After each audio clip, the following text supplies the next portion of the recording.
pada malam ini telah menetapkan 2 tersangka dengan inisial BP dan SR. Yang terhormat rekan-rekan media, yang terima kasih atas kesediaannya telah menunggu sampai malam.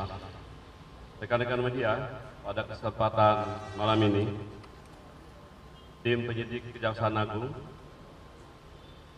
telah melakukan penyidikan dalam perkara dugaan tindak pidana transfer pricing oleh PT TPL TBK kepada entitas perusahaan tahun 2008 sampai dengan tahun 2025, di mana tim penyidik telah melakukan pemanggilan dan pemeriksaan terhadap beberapa saksi, kurang lebih 111 saksi, juga ahli, dan melakukan penggeledahan dengan penyitaan beberapa barang bukti, baik itu alat bukti dokumen dan alat bukti elektronik. Dan pada malam ini telah menetapkan 2 tersangka dengan inisial BP dan SR. Bagaimana duduk perkara ini? Kami persilakan Pak Dirdik untuk menyampaikan. Waktu dan kita persilakan. Cek. Terima kasih Pak Kapus Penkum, rekan-rekan media yang kami hormati. Sampai malam ini masih menunggu perkembangan penanganan perkara di Gedung Bundar, dan hari ini tim penyidik Gedung Bundar Kejaksaan Agung Republik Indonesia sedang melakukan pemeriksaan terhadap 2 orang tersangka, sebagaimana yang dijelaskan oleh disampaikan oleh Pak Kapus Penkum bahwa pada hari ini Rabu tanggal 12 Agustus 2026, tim penyidik berdasarkan surat perintah penyidikan Direktur Penyidikan Jaksa Agung Muda Tindak Pidana Khusus nomor 13-FD.2-FD.2-03-2026 tanggal 9 Maret 2026 perihal dugaan tindak pidana korupsi transfer pricing oleh PT TPL TBK kepada entitas perusahaan tahun 2008 sampai dengan tahun 2025, bahwa penyidik telah melakukan pemeriksaan sebanyak 111 saksi dan juga telah melakukan penyitaan terkait dengan dokumen-dokumen serta barang bukti elektronik yang didapatkan fakta-fakta terkait dengan perbuatan-perbuatan yang melanggar hukum dan mengakibatkan kerugian keuangan negara. Bahwa tim juga telah melakukan permintaan perhitungan kerugian keuangan negara kepada auditor, dan hasilnya dalam waktu dekat akan diserahkan kepada tim penyidik. Adapun fakta yang diperoleh, perbuatan-perbuatan yang dilakukan oleh para tersangka, bahwa PT TPL yang bergerak di bidang industri pengolahan bubur kertas atau PAL dan perhutanan sejak tahun 2008 melakukan penjualan ekspor PAL kepada pihak afiliasinya yang dilakukan dengan cara under invoicing dengan melaporkan pada tahap ekspor dari Indonesia sebagai produk paper grade PAL atau Black Cat Hartford Club PAL atau BHKP. Padahal secara karakteristik, kegunaan dan harga nilai pasar produk tersebut merupakan produk dissolving PAL. Di sini HS code-nya sudah berubah sebenarnya. Bahwa agar nilai produk PT TPL berkurang dari nilai sebenarnya, PT TPL secara melawan hukum sejak periode 2018 sampai 2025 melaporkan penjualan produk PAL dengan produk yang sebenarnya ke PT Asia Pasifik Rayon atau perusahaan afiliasinya, yaitu produk dissolving PAL dengan nama High Alpha PAL, sehingga berdampak pada penurunan nilai pajak badan atau perusahaan dari yang seharusnya diterima oleh negara.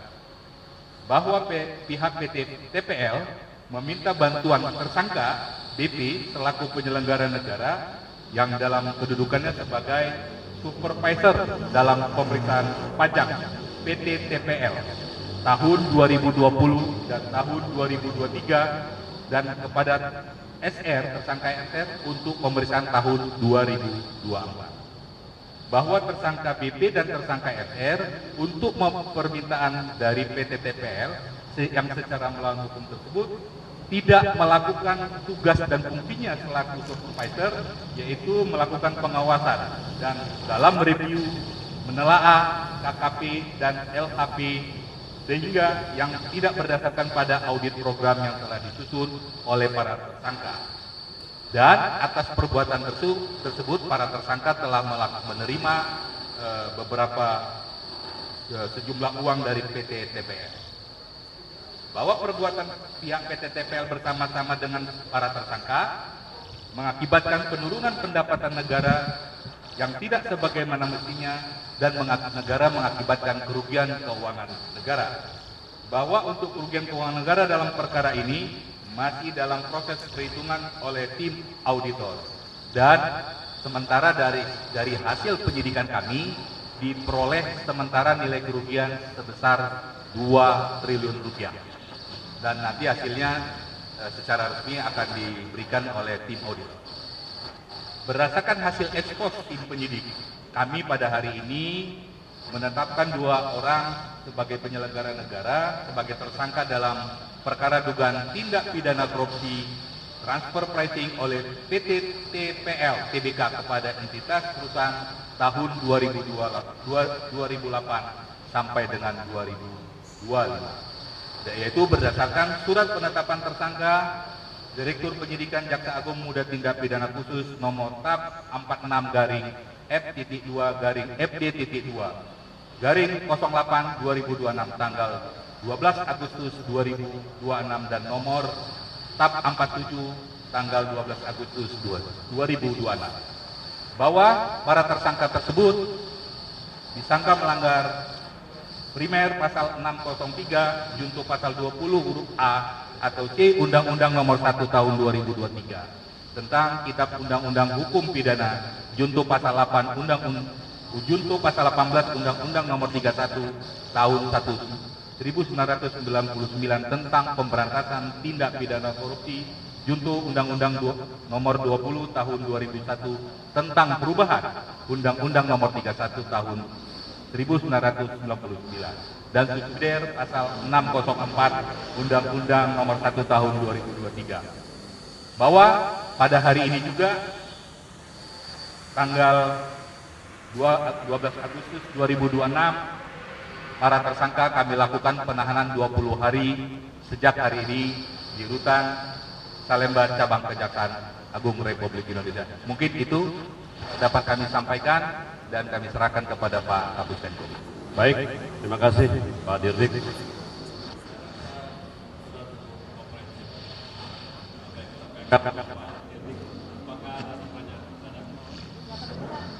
Ya. Baik. 3 pertanyaan ya. Silakan.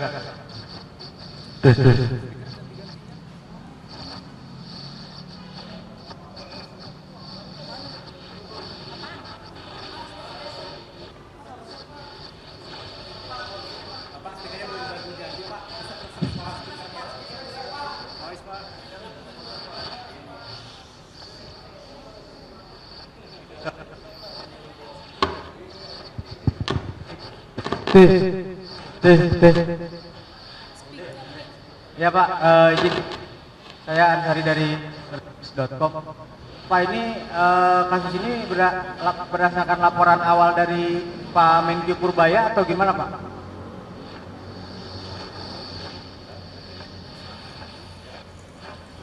Satu.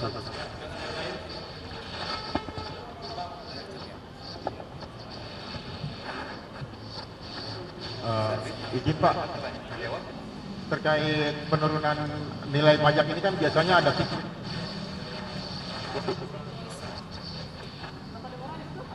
terkait penurunan nilai pajak ini kan biasanya ada feedback kepada penyelenggara negara atau pihak dirjen pajaknya itu nilainya berapa, dan ini kan biasanya per tahun ya pajak-pajak perusahaan kertas ini ya, itu nilainya berapa, sama peran-peran penyelenggara negara dan pihak swasta yang ditetapkan siapa aja. Terima kasih.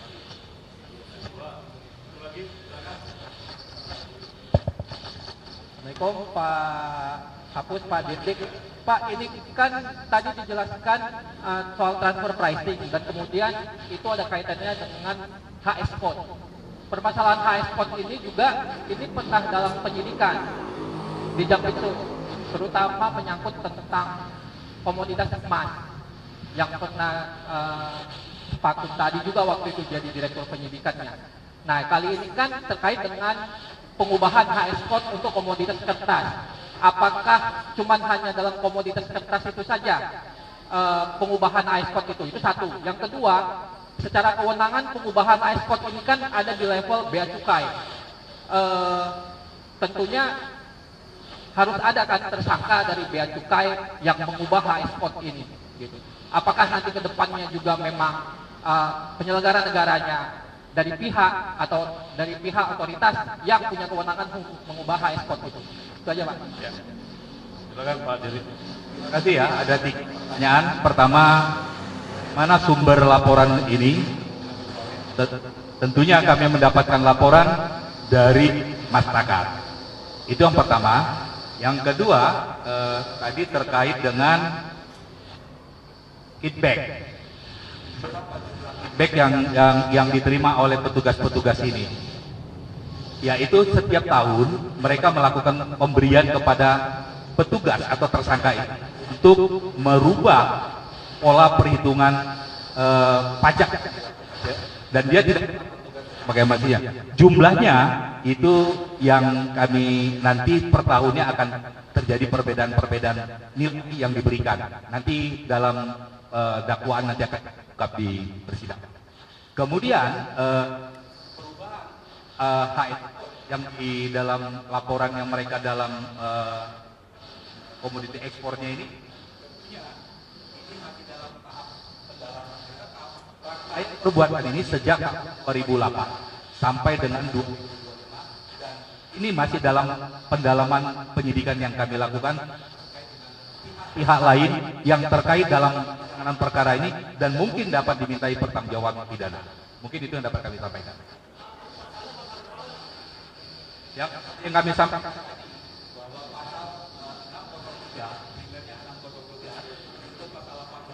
untuk pasal 20 Undang-Undang Tindak Pidana dan pasal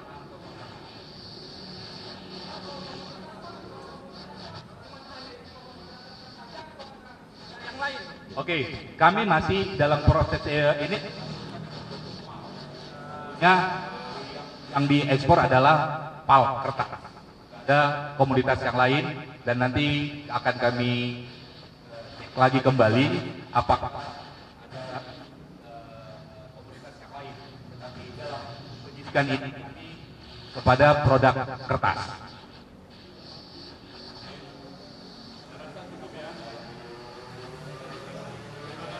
Pertanyaannya?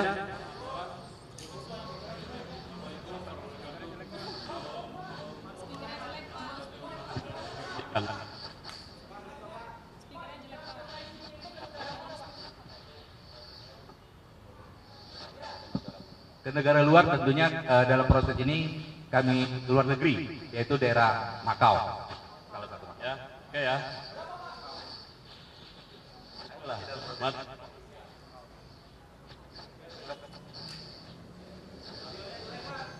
Subscribe, share, like, and comment.